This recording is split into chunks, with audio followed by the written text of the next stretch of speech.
Salut les amoureux du ballon rond, on commence cette revue de presse en France avec le séisme qui touche le monde du football depuis hier, c'est évidemment le cas Kylian Mbappé.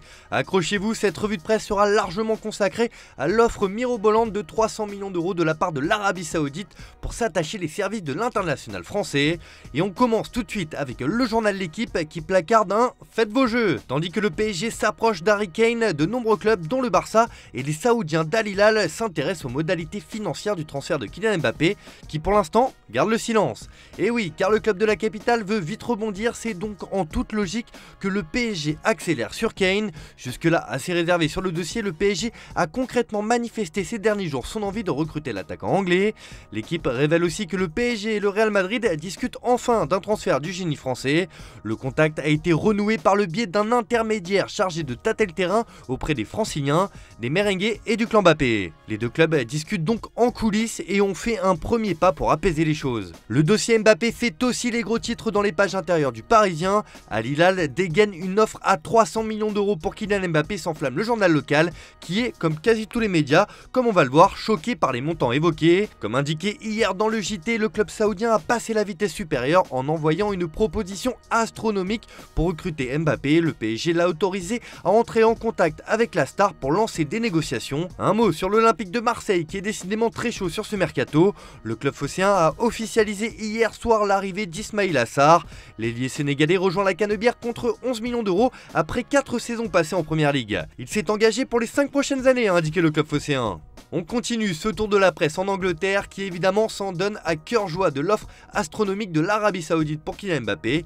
Et c'est le tabloïd The Sun qui se régale et placarde ce 259 millions de livres, soit 300 millions d'euros. Le PSG accepte l'offre record d'Al Hilal pour Mbappé, une offre salariale de 200 millions d'euros, soit presque 4 millions par semaine. Mais le Français rêve d'un transfert gratuit au Real Madrid dans un an, indique encore le média. Pour The Guardian, Al Hilal lance une offre record pour Mbappé, alors que de leur côté, le Daily Express et le Daily Mail placardent que Mbappé est l'homme qui vaut 300 millions d'euros. Évidemment, en Espagne, cela ne passe pas inaperçu non plus, et c'est la presse madrilène qui se régale de toutes ces informations qui sortent au sujet d'un transfert du Français. Marca placarde que l'Arabie Saoudite offre 300 millions d'euros pour Mbappé, comme évoqué, mais il est important de souligner à quel point ce montant astronomique choque la presse. Al Hilal soumet une offre écrite à El Khalifi et a déjà reçu l'autorisation de parler aux joueurs. Le PSG suppose que l'accord de Kylian avec Madrid pour 2024 est une affaire conclue. Le Barça nie tout intérêt, indique tout de même le quotidien madrilène.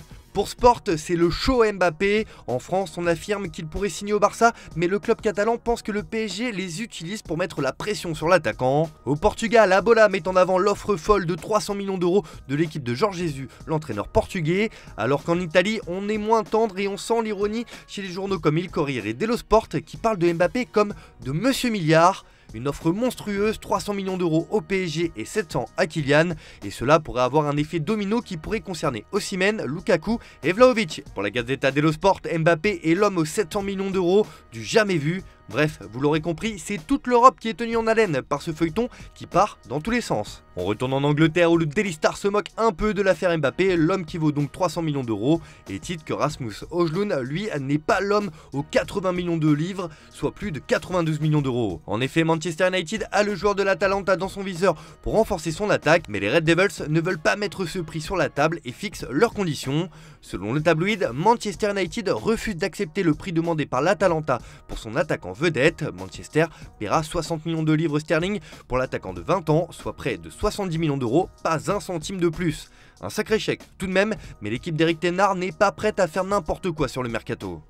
On retourne en Espagne, mais pour évoquer le Real Madrid qui s'est déjà offert une remontada en préparation dans un match de gala contre l'AC Milan 3-2. Comme l'évoque AS, ce sont des débuts heureux pour les hommes de Carlo Ancelotti qui ont commencé sur les chapeaux de roue leur saison. Bellingham brille pour son premier match avec le Real, l'équipe doit s'habituer à sa qualité, a déclaré Ancelotti. Valverde avec un doublé et Vinicius ont marqué les buts, mais l'international anglais impressionne le club merengue depuis son arrivée cet été. Dans ses pages intérieures, Marca indique qu'Ancelotti est étonné par Bellingham, il est la pierre angulaire du losange du nouveau système en 4-3-1-2. Le milieu de terrain anglais remarquable contre Milan a été un numéro 10 parfait pour ses débuts avec l'équipe merengue lors de la tournée nord-américaine. c'est ce qu'on appelle des débuts réussis. Un mot sur le FC Barcelone avec Ilkay Gundogan qui a livré une interview aux journaux catalans comme Mundo Deportivo et l'Allemand a déclaré sa flamme à son coéquipier Pedri. J'ai hâte de jouer avec Pedri, c'est un grand talent, nous allons essayer de nous trouver beaucoup sur le terrain. Je ne suis pas effrayé par la signature de Mbappé à Madrid, j'aime me mesurer au meilleur du monde, a-t-il également confié. Allez, on termine ce tour de la presse au Portugal où l'avenir de João Félix fait couler beaucoup d'encre car Benfica rêve d'un retour de son prodige vendu à l'Atlético de Madrid en 2019. Sauf que l'attaquant portugais ne s'est jamais imposé chez les Colchoneros où son avenir semble bouché pour la saison prochaine. Comme l'indique Record sur sa une, Benfica ne veut pas laisser filer Félix, il y a un contact permanent avec l'attaquant, les Aigles insistent pour un prêt, les dirigeants comprennent qu'ils doivent gagner du temps, la tournée de l'Atlético donne de l'espoir pour les supporters. De son côté, le Coréen Damagnin indique que les fans poussent Félix à revenir et Benfica reste à l'affût. Le club portugais est bien décidé à tenter sa chance. Voilà, c'est tout pour ce matin, bonne journée à tous, merci de votre fidélité, on se retrouve en fin d'après-midi pour le JT Foot Mercato.